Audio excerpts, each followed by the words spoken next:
नमस्कार। आज हूँ फेब्रुआरी 24 सोमवार। मु आपणों नहीं आसी अमित ओडिया टीवी रे आज सकाल ताजा खबर। आसतु जानिबा आजिर खबर गुड़िक। प्रयागराज रे बुड़ पकाइले मुख्यमंत्री मोहन माझी। सह परिवार सहित संगम रे बुड़ पकाइछंती मुख्यमंत्री। आज मुख्यमंत्री प्रयागराज रे रही अयोध्या राम मंदिर जाई रामलाला को दर्शन करिवे। परे वाराणसी जिवे एवं सेठारे राति जापन करिबा परे मंगलवार अपराह्न भुवनेश्वर पहुंचवा नहीं सूचना रही। परवर्ती खबर। मुख्यमंत्री जनजाति मिशन तरफरु पानी पंप बंटन। समन्वित आदिवासी उन्नयन संस्था तरफरु मुख्यमंत्री जनजाति जीविका मिशन योजना माध्यम जनजिता जीविका परिषदर हिताधिकारी को पानी पंप बंटन करा जायछि। एही कार्यक्रम रे जोग देथिले कालीमेला माथिली और मालकानगिरी ब्लॉकर अग्रणी आदिवासी चाषी माने। परवर्ती खबर। प्रधानमंत्री नरेंद्र मोदी रविवार 2 दिनिया मध्य प्रदेश गस्तरे जाइथिबा बेले छतरपुर स्थित बागेश्वर धाम रे बालाजी सरकार कर्कट शिक्षानुष्ठान और डाक्तरखानार शिलान्यास करिसंती। एही अवसर रे प्रधानमंत्री एक जनसभा उद्बोधन दे कहिथिले जे बहुत कम दिन रे से द्वितीय थर पई वीरंक माटी रे पाद रखिबार सौभाग्य मिलिला बोली कहिसंती। परवर्ती खबर।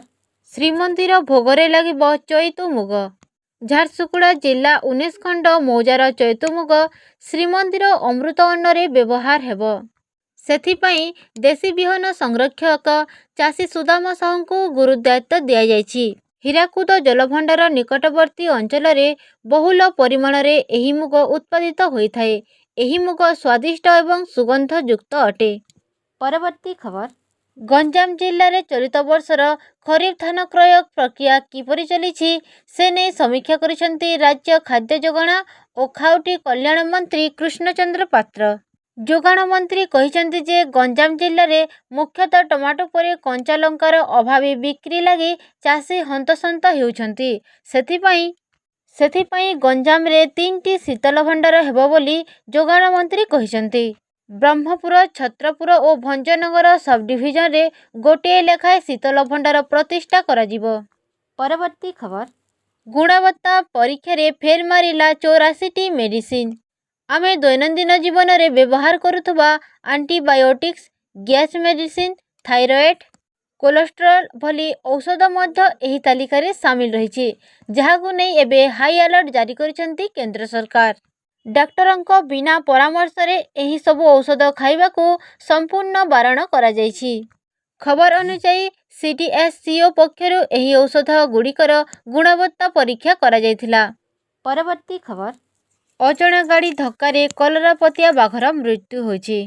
ओडिशा छत्तीसगढ़ सीमांत उदंती सीता नदी अभयारण्यर उरुतुली घाट निकटरे एही कलरापतिया बाघ अजणा गाड़ीर धक्का आहत होइथिला फलरे रायपुर जंगल सफारी रे ताकू चिकित्साधीन अवस्था बाघर मृत्यु होइतिबा सूचना मिलिछि। परवर्ती खबर। सरकारଙ୍କ बड़ घोषणा एणिकी झियोंकु मिलिबो स्कूटी। विभिन्न लोकंक आवश्यकता उपरे निर्भर करी सरकार विभिन्न प्रकारर योजना प्रणयन करती। देशर कोटी कोटी लोक एही सरकारी योजना गुड़िकरू लाभ पाती।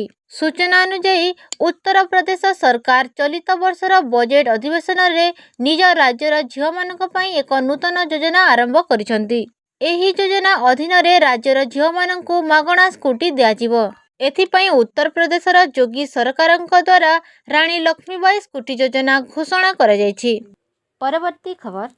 केंद्र सरकार सिगारेट एवं तंबाकू भली अवगुणकारी सामग्री उपरे 40% जीएसटी बढ़ाइबा नै विचार करुचंती।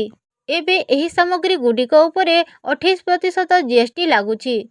आगकू क्षतिपूरण शेष हटिले मध्य तंबाकू जातीय सामग्री मिलुथबा टिकस अंश जेभली ह्रास न हुए ताकू ध्यान रे रखी सरकार एभली निष्पत्ति नहीं पारंती बोली कहा जाउछि। परवर्ती खबर।